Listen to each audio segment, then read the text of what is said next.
shortage of sunflower seeds lead factories to only operate 4 to 5 months a year.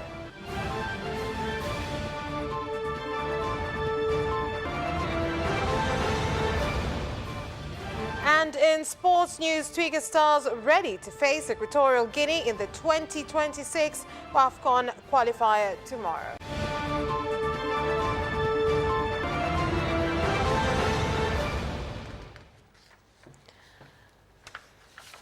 Good evening. This is Capital News at 9:30. My name is Vanessa Victor. Let's get started with the national news.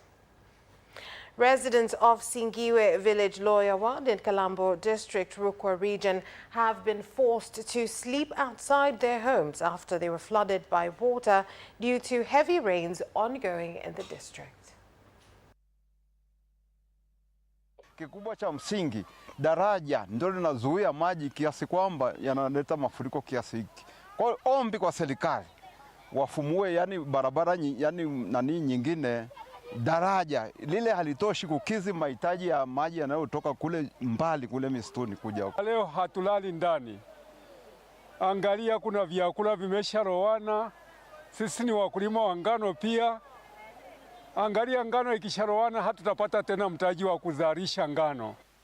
Sababu ni mvua ya kutosha, lakini pia ndugu zetu wanaojishughulisha na shughuli za kilimo katika maeneo haya sehemu wamekuwa wakilima katika pembezoni na njia za maji, na hivyo kufanya njia hizi za maji kuingiliwa na hivyo maji kutokwenda kwenye mtiririko ule unaostahili kama ilivyo katika maeneo mengine. Kwa hiyo mimi nitoe wito kwa wananchi wote katika wilaya yetu hii ya Kalambo. Kwanza, swala la kulima pembezoni mwa mito ni kosa kisheria. A special 24-hour operation being conducted by officers of Tanzania Wildlife Management Authority, conservation institutions and other defense and safety organs have successfully led to the death of 16 hyenas, including those that caused the deaths of 6 people and injury to 4 in various parts of Simiyu region. Kwa kweli tulikuwa tunasumbuliwa sana na haya maafisi. Yaani yameanzia sehemu za jirani hapa Nyamarapa hapa. Kuuma maafisi. Baada ya hapo yakaelekea kwenda ndani sehemu za Memea huku. Yakauma mtoto na kule. Baada ya kusikia serikali hivyo ikachunguza ikaweka ulinzi. Baada ya fisi kuvamia wananchi, serikali ilichukua hatua kubwa ya kushirikisha vyombo vyake na kuanza operation, lakini ilipofika tarehe 25 operation ya mkoa mzima ilifanyika intensively kuhakikisha inakabiliana na fisi wote ambao walikuwa wanasumbua katika maeneo ya wananchi. Na kwa taarifa njema ni kwamba tangu kuanza kwa operation hii ndani ya mkoa wetu wa Simiyu, mojawapo ni kuhakikisha kwamba kwa kuwa wanyama hawa wanapendelea kufanya shughuli zao nyakati za usiku, tumewaelimisha wananchi hawa waache kufanya vitendo vyao na nyakati za usiku, ikiwemo shughuli za hasa kwa wale ambao wanapenda kunywa unywaji wa pombe. Zinapofika nyakati za giza, wawahi mapema kufika nyumbani.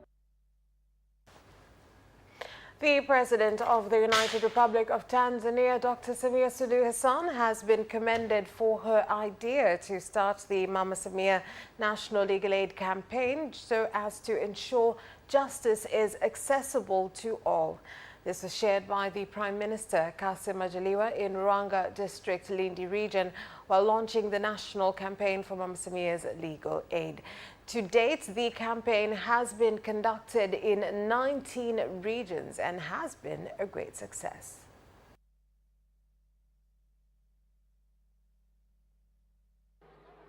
Na lengo la kampeni hii ni kuwatambulisha wananchi kwamba rais wetu mpendwa Mheshimiwa Dr. Samia Suluhu Hassan alibuni utaratibu wa kuwafikia na kuwahudumia wasiokuwa na uwezo wa kulipia gharama za kisheria kwa kuwapa huduma hii bure kabisa nchi nzima. Na leo wako mkoani Lindi kwenye viwanja hivi vya hapa, viwanja vya madini hapa wilayani Ruangwa. Leo tunapokutana na kulitambulisha hili kwa wananchi wasiokuwa na uwezo wa kulipia gharama za kufuata sheria, nataka niendelee kwa kuwapongeza wadau wetu ambao wanaunga mkono jitihada za serikali. Jitihada zenu za kuhakikisha kwamba tunaratibu na kupatikana kwa haki tumeweza kuziona toka tulipoanza kampeni hii, na mimi nilizindua kampeni hii mwezi Machi mwaka jana. Kampeni ya msaada wa kisheria ya Mama Samia ina sifa kuu 4.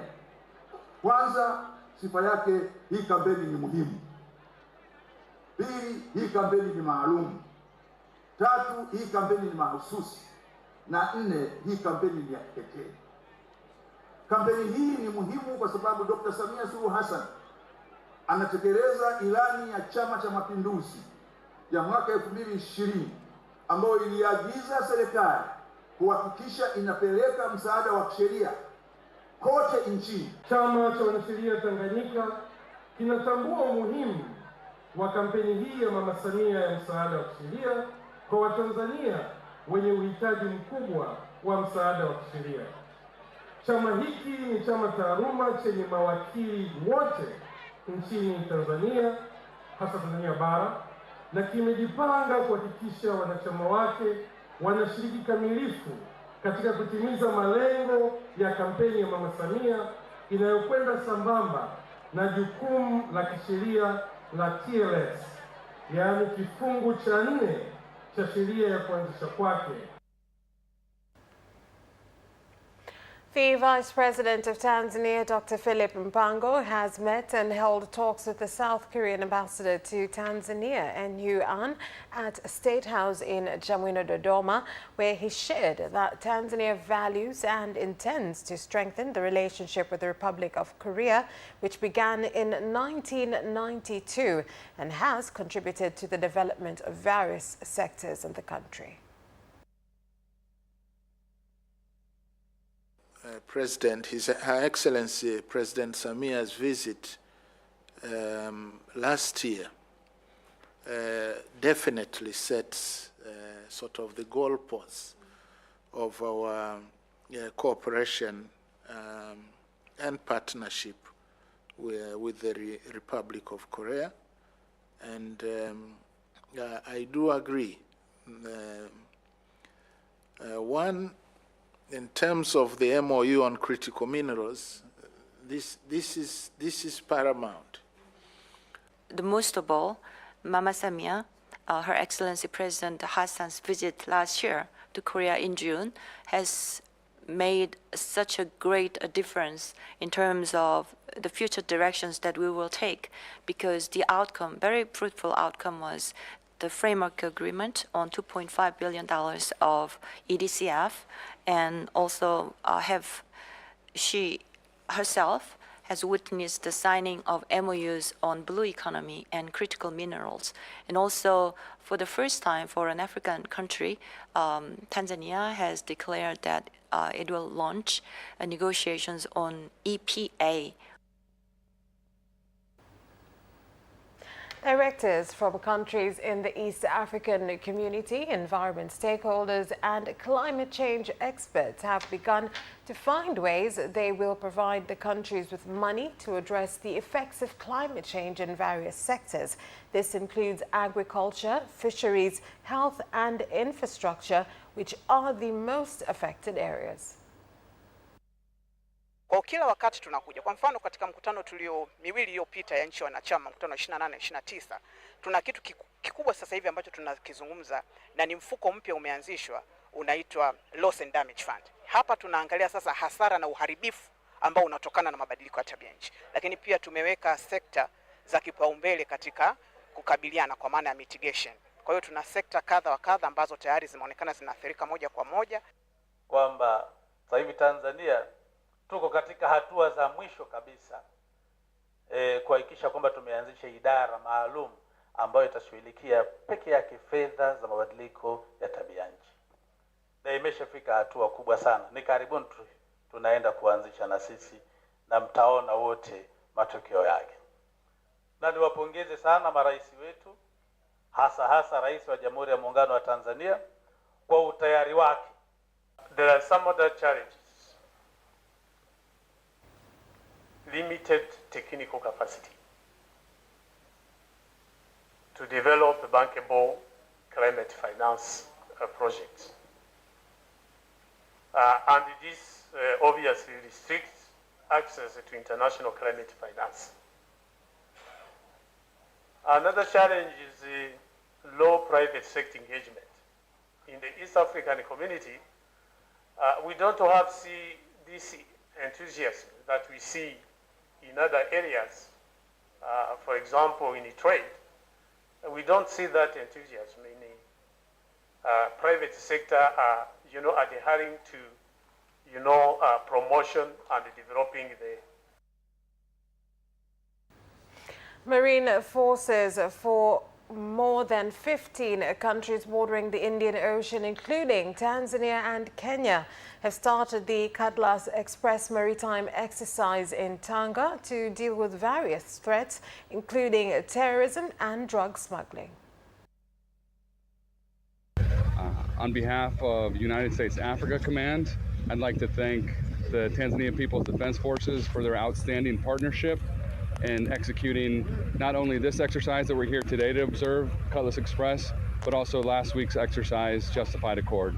Over the course of the last 2 weeks, we've been able to partner with the Tanzania People's Defense Forces in the areas of peacekeeping, counterterrorism, and now here today with Cutlass Express maritime security.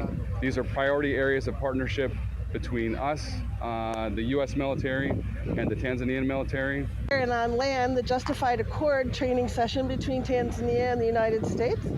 And this is a combination of 15 nations working together to make safer, more secure seas.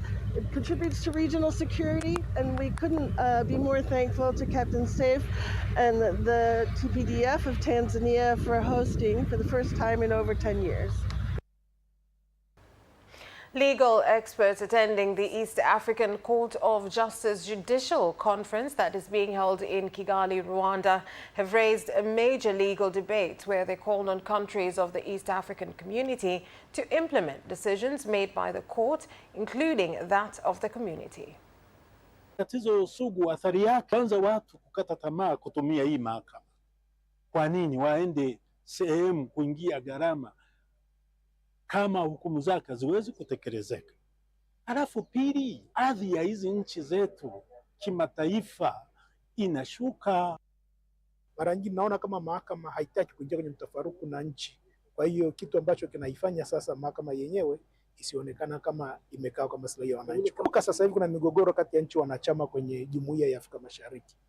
Ni jukumu la mahakama hii kutatua migogoro hiyo. Sasa mahakama yenyewe isipokuwa imesimama kwenye misingi yake na nafasi yake, haitamaliza migogoro ya nchi wanachama. And we are here to share with them, learn from them, hear from them the experiences they've gone through as an office. There are success stories, there are challenges, and things that we need to do jointly to strengthen them in delivery of their own services to their community.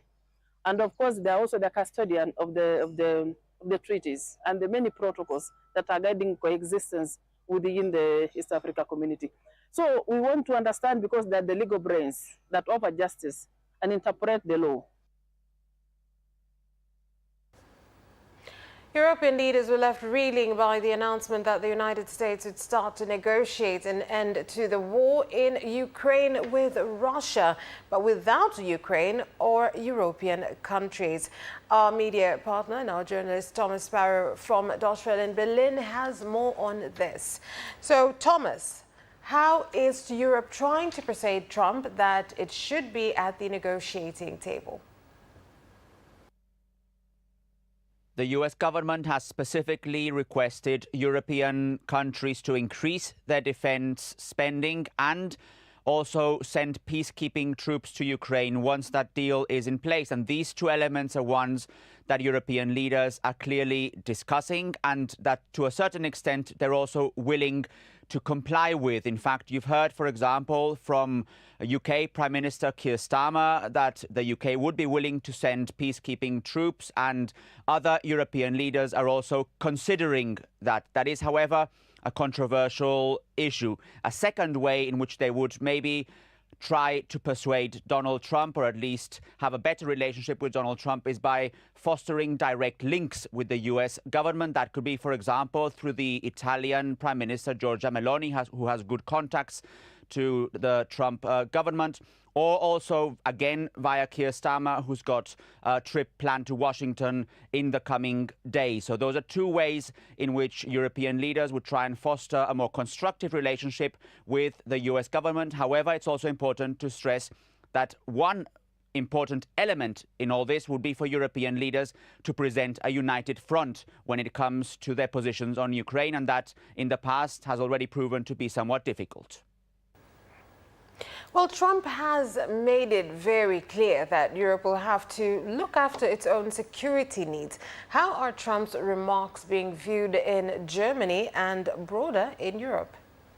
Particular with shock, with concern, because those remarks, that idea was very clear last week at the Munich Security Conference, where US Vice President J.D. Vance actually presented in his speech a very strong criticism towards European democracies. He didn't focus, as many had expected, on defense or on Ukraine or even on Russia, but he had a very strong criticism towards what he saw as the main problem in Europe, namely European democracies themselves. And this is obviously something that has been interpreted here since then as a distancing between the United States and Europe, as a very deep crisis for the transatlantic relationship, although here it's also important to be cautious with the term crisis in the transatlantic relationship, because Canada still wants to have a very strong relationship to the European Union. So as such, there was very clear shock after that speech in Munich, but now it's basically the idea is to get back to work and see how,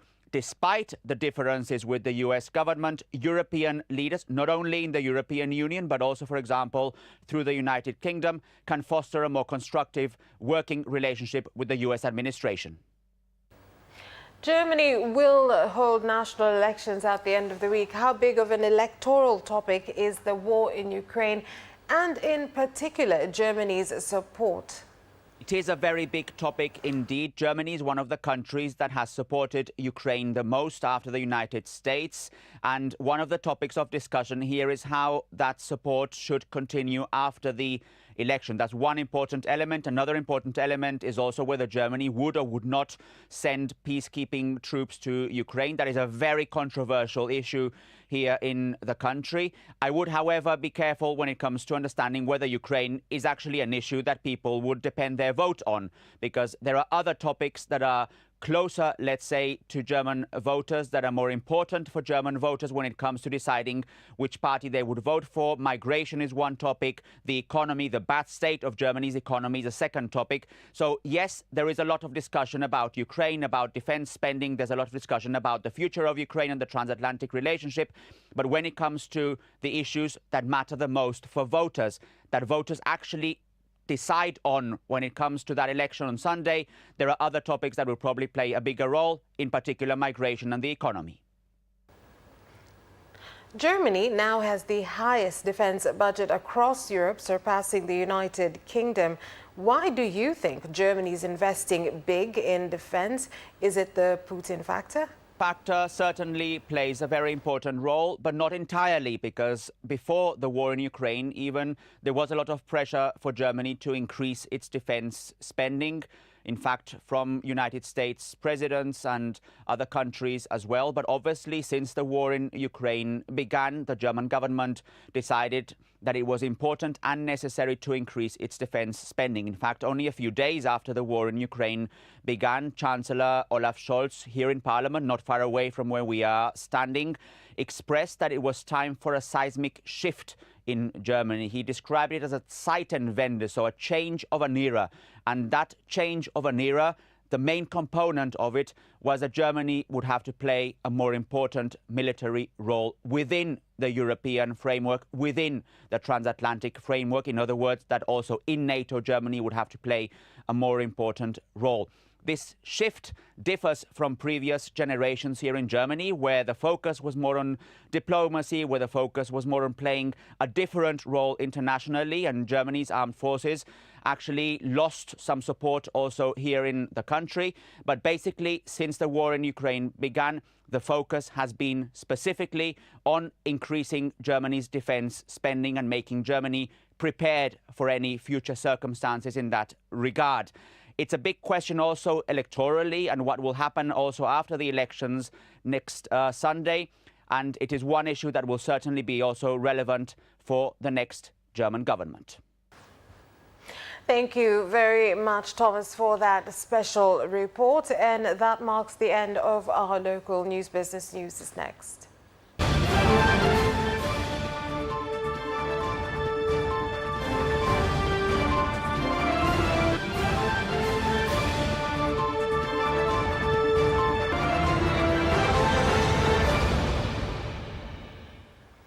And now in business news.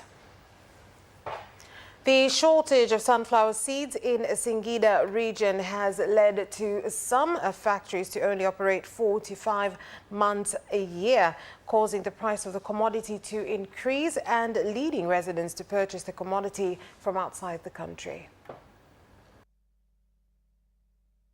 Kumekuwa na uhaba wa mbegu za alizeti zinazotumika katika uzalishaji wa mafuta ya alizeti.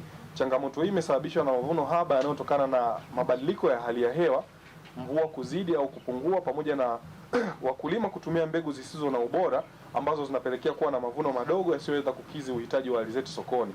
Zaidi ya tani 400 za mbegu bora zimeshakuja na zimeendelea kusambaa na zinaendelea kuja kutokana na maombi ya wawekezaji wakubwa kwamba hizo mbegu ziende kwa wakulima wetu. Tunawashukuru sana. Tufikishe salamu kwa viongozi wa wizara na pia wizara yako ya viwanda na biashara, lakini pia wizara ya kilimo kwa kuliona hili. Tanzania Women's Chamber of Commerce, TWCC, has shared that the number of women who own companies in the country has increased, although they are not yet able to participate in major government projects. Some have been involved in the construction of the SGR railway.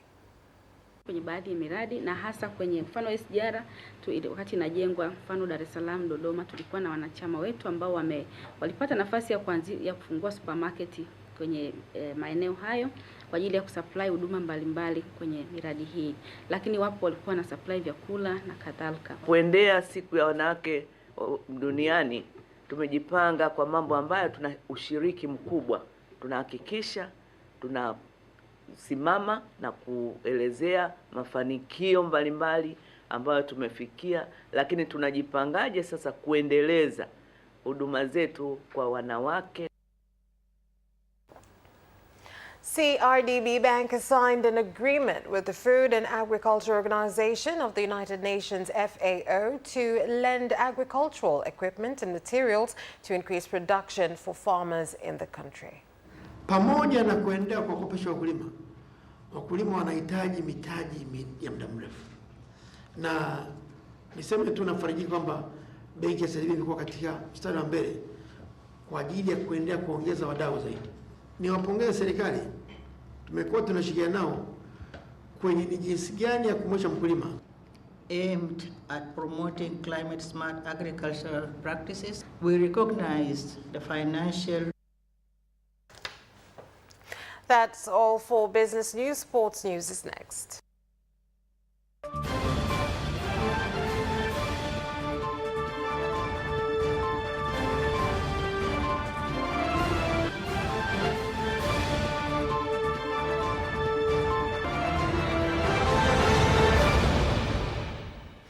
Now in sports.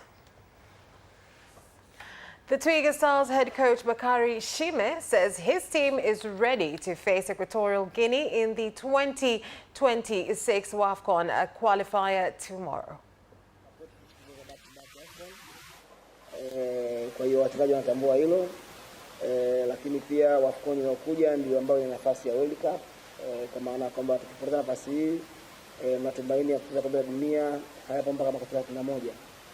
Kwa hiyo ni mechi muhimu sana kwetu, kama ambavyo umeona kwa wapinzani wetu pia ambao wao wamekosa WAFCON hii na wanapambana kuhakikisha kwamba wanapata WAFCON inayokuja, kwa sababu wakipoteza na wenyewe nao watapoteza WAFCON back to back. Kwa hiyo ni mechi muhimu sana, mechi ngumu, wachezaji wanatambua hilo, technical staff na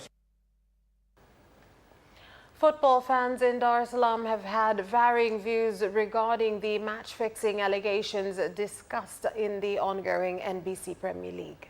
Kinachoendelea kwenye ligi, unajua ligi yetu ya Bongo imekuwa na maneno mengi sana. Kila mtu anaongea cha kwake. Lakini mimi siamini kama hivyo vitu vipo kwa sababu tunaona uwezo wa timu. Kwa mfano tuchukulie ba timu kama ya Yanga. Timu zetu za hapa za Tanzania, ligi yetu inaendeshwa hivyo. Inaendeshwa kiunafiki. Hivi kama wewe kaje nyumbani mtu kuja kukurofisha wewe, utamuita mwanao apigane? 10 cyclists will represent the country in the Dubai International Competition that will take place on February the 23rd. Mwaka huu mwezi wa pili, maanake kesho tunaelekea Dubai na tunaenda kufanya mashindano Jumapili wiki hii, na hiyo mashindano ni kilomita 96.4. Kilomita 96.4 na tuko mariders 10 tunasafiri kesho, na hii sio mara ya kwanza tunaenda, ni mara 3 mwaka huu. Mwaka jana pia tulienda na mwaka juzi pia tulienda. And that sports item ends the bulletin for tonight. On behalf of everyone who worked to bring you this bulletin, my name is Vanessa Victor. Thank you for watching. Good night.